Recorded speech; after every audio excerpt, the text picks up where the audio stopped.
This is Living Healthy with Your Health Potential, where we explore your options for better health. Brought to you in association with The Woman in You.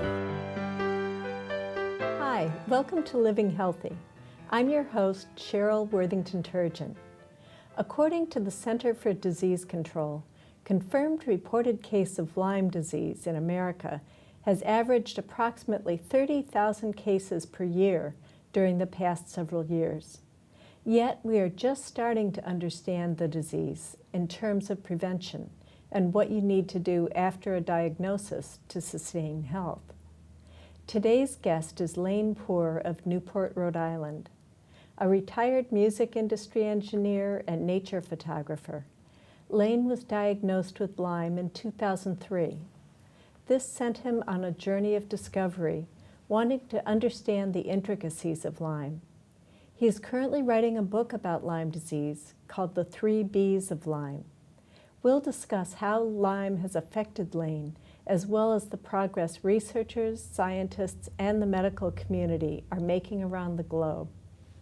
Welcome, Lane. Hi, Sheryl. Thank you for having me. Oh, we're so happy to have you here tonight. I'd like to start by talking about what the origins of Lyme disease are. Well, that's a fascinating topic. It actually goes back to the Ice Age. We have some DNA from one of the spirochetes from the Ice Age.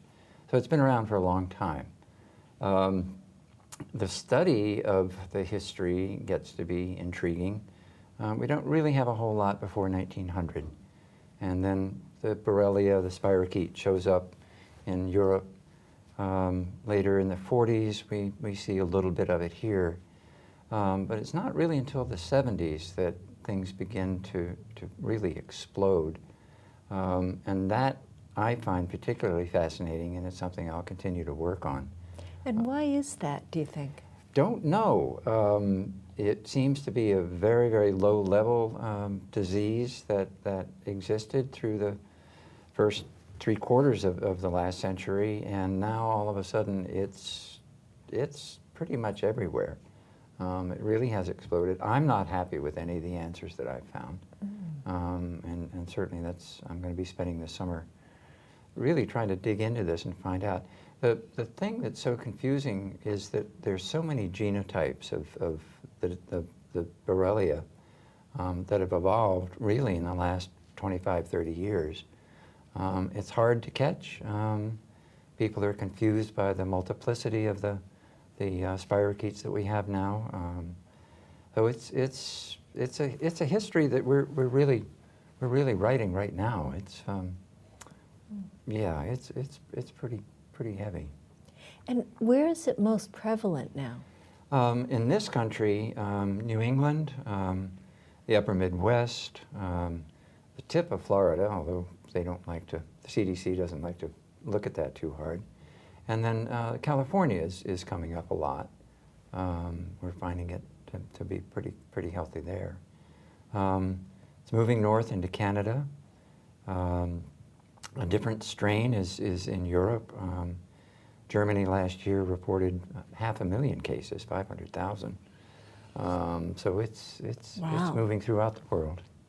With it being so prevalent, what are some steps that people can take to prevent Lyme disease? Well, I think the first thing we need to do is to recognize that it is common in virtually all of the states in the United States. It is prevalent in the areas we talked about. But when you're walking out in the woods, you want to be particularly careful of the tall grasses. I saw a fascinating video just recently by Tom Mather from the University of Rhode Island doing a tick sweep. And he did a vertical sweep along a trail with tall grasses coming up into it. And that's where the deer ticks were. He did a low sweep on a horizontal surface, and that's where the dog ticks were. So it's the grasses. These ticks, they call it questing, and they're questing for something to walk by. They'll hold onto a piece of grass, and then their front legs will just hang out ready to grab hold of you or a dog or whatever walks by. But it is the taller grasses that they'll be on.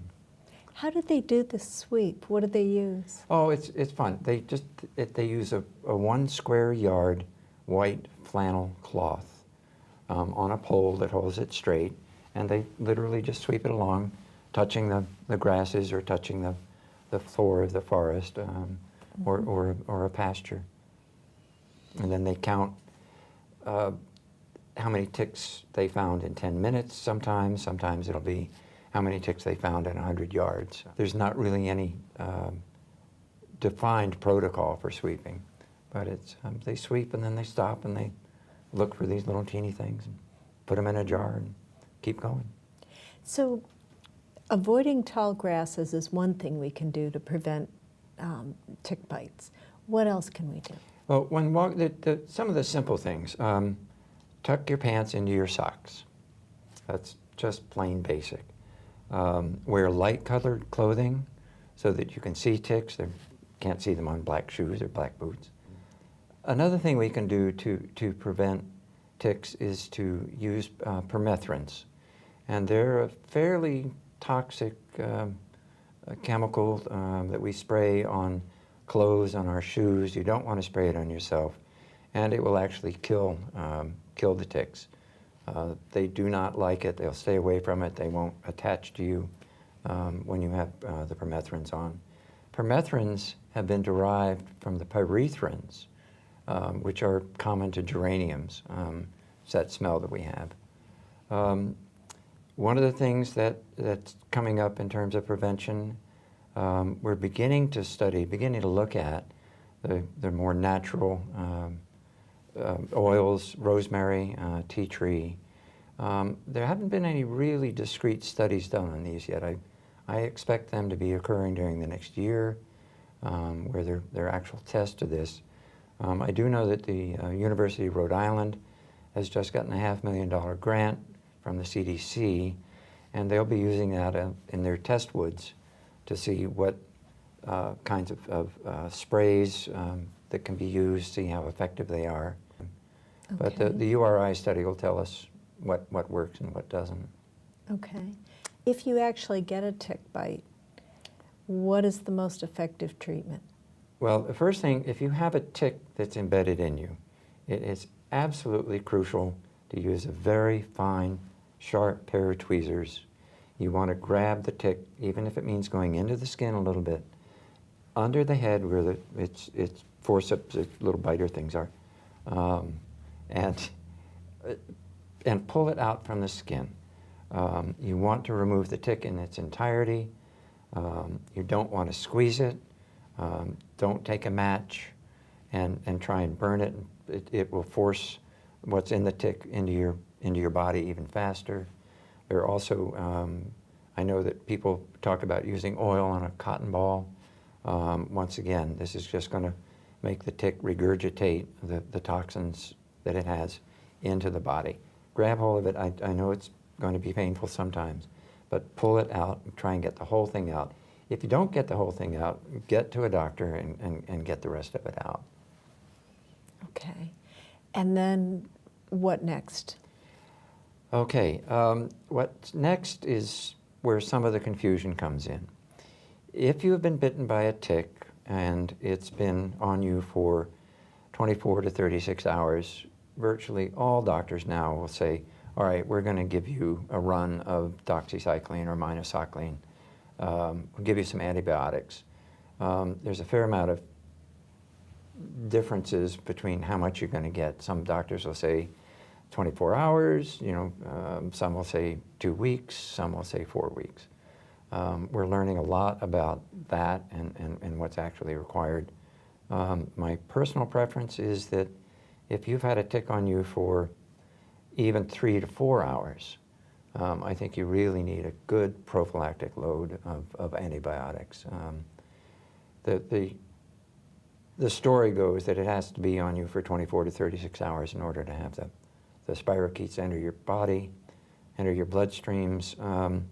There are cases now being reported of 3 to 4 hour exposures to a tick with the Borrelia and with the Babesia. The Babesia can be almost instantaneous. So it's good to find a doctor who knows what they're doing, a Lyme literate doctor, or at least one that understands that yeah, this is a serious situation. And I know that you yourself have been through this. What was most effective for you in treating the disease? Whoa.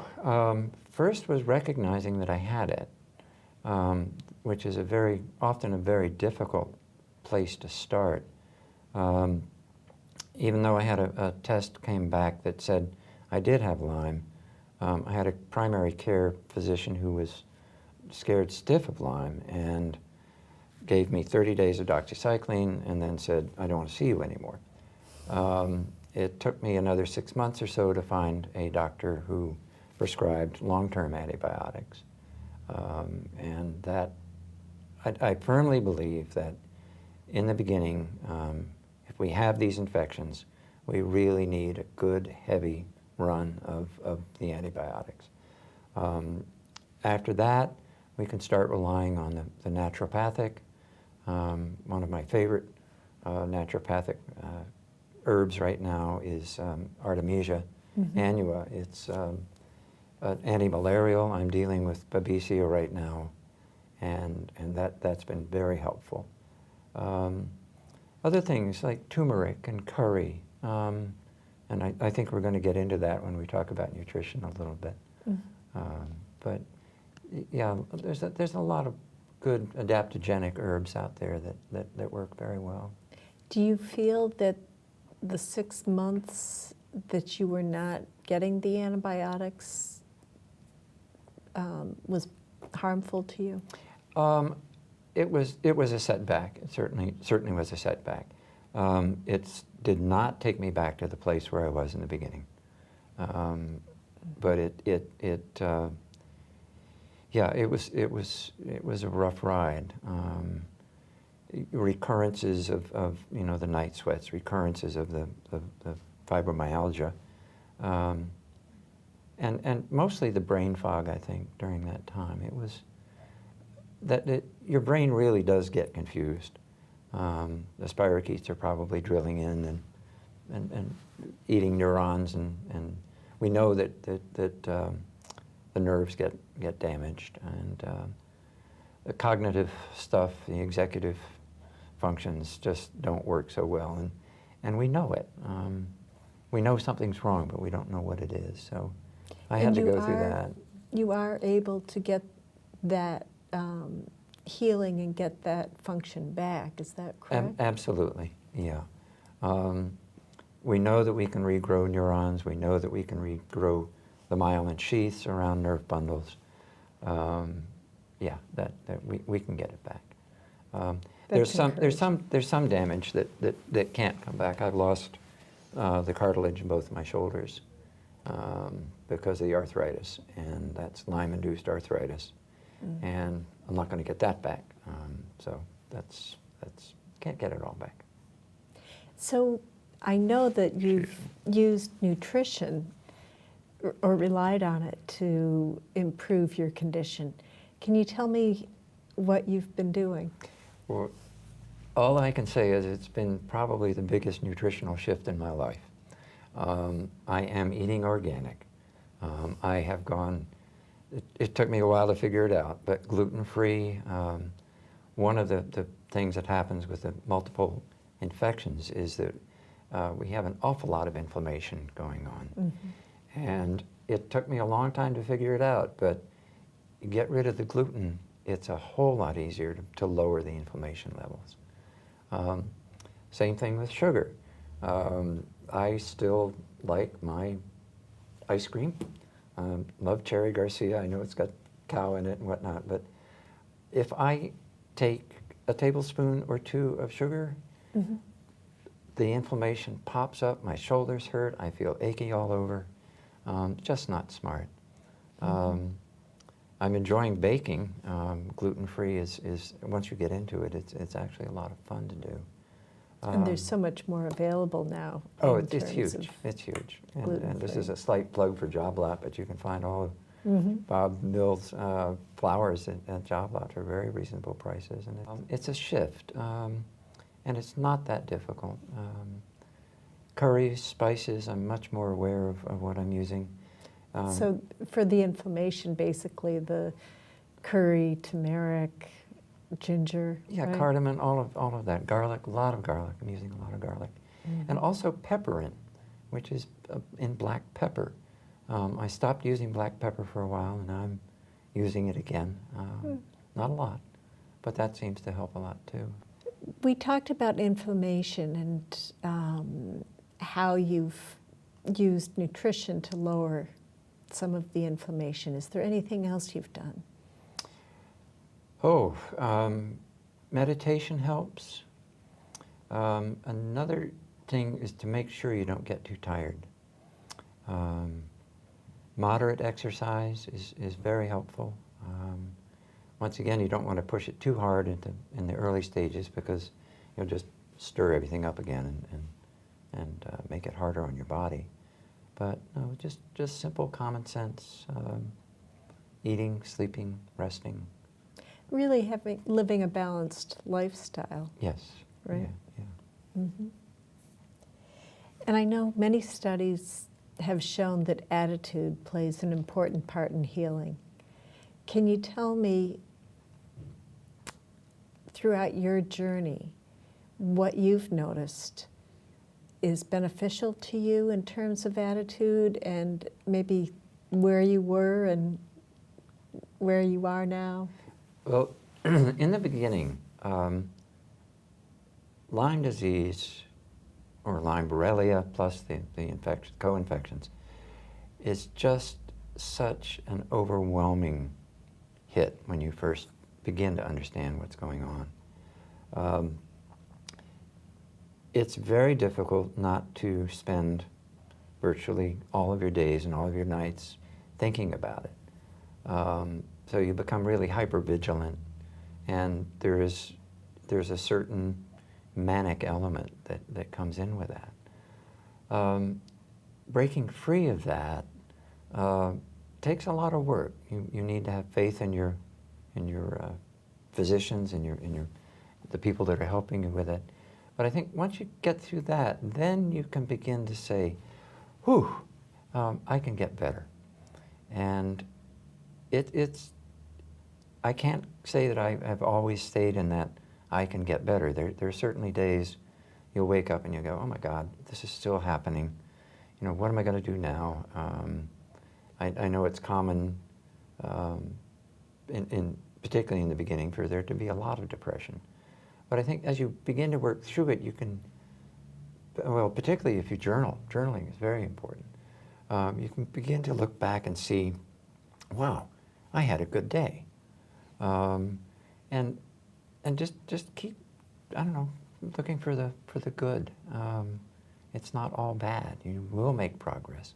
It's very slow. I think that's one of the things that took me a long time to understand, was that with most diseases, you know, you're over it in what, a week, a day, a month at the most. And with this, it's a long, long path. I'm, I don't know, 5 years into the active work of getting clear of it. But it's, I don't know, attitude. Your attitude can get better as you see things getting better, and that just kind of feeds itself. You wake up in the morning and say, well, maybe I'll have a good day today, and you do. Is there anyone or anything that you would attribute your shift in attitude to? Ooh, I think the biggest part is accepting that I've got something that's really confusing. There are multiple components to this. Finding support. There are numbers of support groups around. Watching relationships that are depleting, just letting them go. Finding relationships, building relationships that are encouraging and enlivening. That's been a very important part of my recovery. That's very wise. I think it's great advice for us all. Has living with Lyme disease changed you? Yes, very much. It's a common topic for people in the support groups to talk about. But we go through a spiritual change. Most people have gotten pretty close to dying. It's a near-death experience for many. That produces a huge spiritual shift. You can wake up in the morning and just be so glad that you're alive. We've talked about nutrition some. That becomes just a daily important part of our routine to do that. Helping others, being available, be it on the Facebook support groups or in the physical support groups that exist in many towns now. Really lending a hand to help people, that becomes part of helping healing others, really is helping to heal yourself. I'm just wondering, in regards to your book, if that was part of your inspiration. Very much. One of the fascinating things to me is as I looked for answers within myself, I found that those answers were being very helpful to others. Doctors, nurses, other people with Lyme. My search for my health has simply been helpful for others too. I can imagine that it would be. Yeah, and I'm so happy that you're writing this and really doing such cutting-edge research. Well, it's fundamental. One of the things that's so irritating to many in the Lyme community is that so often doctors will talk about the symptoms you have, and yeah, we're going to give you this pill to fix those symptoms. Mm-hmm. And I really didn't understand until I started studying it that just Babesia, for example, it's one of the co-infections. It's a parasite that eats our red blood cells. I want to know what the biophysics of all of this is. I want to know physically what's going on inside my body, inside my bloodstream. And I found that if I began to break all that down, that people are fascinated by it. Oh my gosh, it's a parasite? Yeah, it's a carnivore. It's carnivorous. It eats red blood cells. We end up with dead red blood cells and this thing floating around. Oh, I didn't know that. And so what do you do for it? Well, you don't take an antibiotic for a parasite. You have to take an anti-malarial. That's what it is. But that's the physics of it. That's how it works. I'm doing the same thing with the Borrelia, the same thing with the Bartonella. Let's talk about what actually is happening. You know, why do I sweat at night? Why are we getting night sweats? Why the insomnia? Why the depression? There are physical reasons for all of this, and that's something that we so often just skip over. We say, well, this is the symptom. Here's what we're going to do for it. So is that the sort of thing that you'll be covering in your book? Absolutely. That's the basis for the whole book. Is what is the biophysics of this whole thing? What physically is going on? What's the biology of it? How do we deal with it? How do we look at it? How do we analyze it? But really, the real basics of what's going on inside our bloodstreams. Mm-hmm. And just in terms of your own experience, whether it's spiritual, mental, physical, do you have any advice that you would be giving to others that might just be starting this journey? Oh, first is don't give up. Don't give up. Just don't give up. It's so easy. I know myself, there were many days in the beginning where I'd wake up in the morning, and as harsh as it sounds, I really didn't care if I woke up the next morning. I really didn't. And that's not uncommon. But you're beginning a long journey. Hopefully your journey will be shorter than those of us who found it 5 years ago or 10 years ago. I'm very hopeful about the progress of dealing with this disease.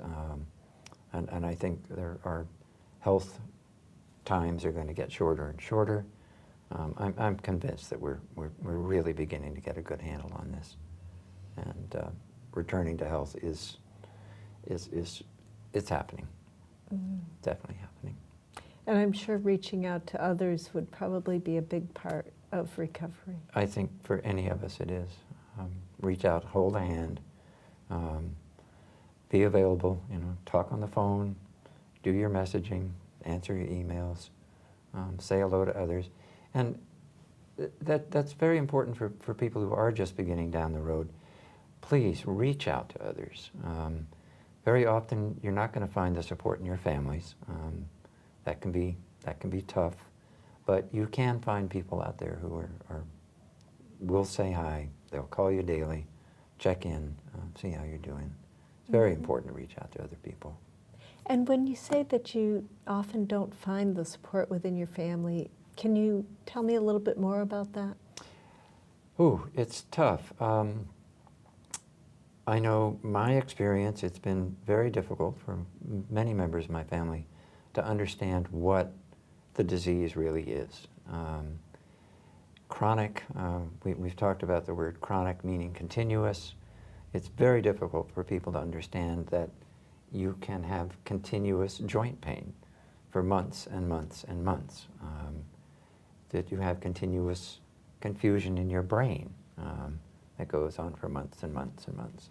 Chronic fatigue syndrome, well, it's continuous fatigue. And I think unless you're really living with somebody, it's very difficult to see that. And we're so used to the pop-top medicine that a lot of family members will say, oh, he's got it again? And no, it's not again. It's still. Yeah. I'm sure. Yep. And, well, just even talking about it allows people that are feeling alone with it, I think, to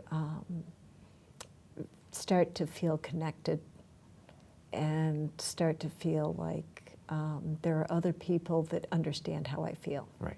Yeah. Well, that's the main component of hope right there, is understanding you are not alone.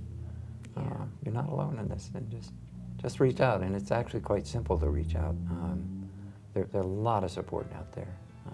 Just reach out and you'll find it.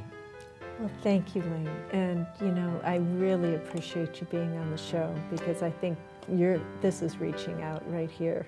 For more information on Lyme Poor, visit him on Facebook at facebook.com/the3bsoflyme. You can also email him at the3bsoflyme@gmail.com. Thank you for joining us today. I'm your host, Sheryl Worthington Turgeon. See you next time on Living Healthy.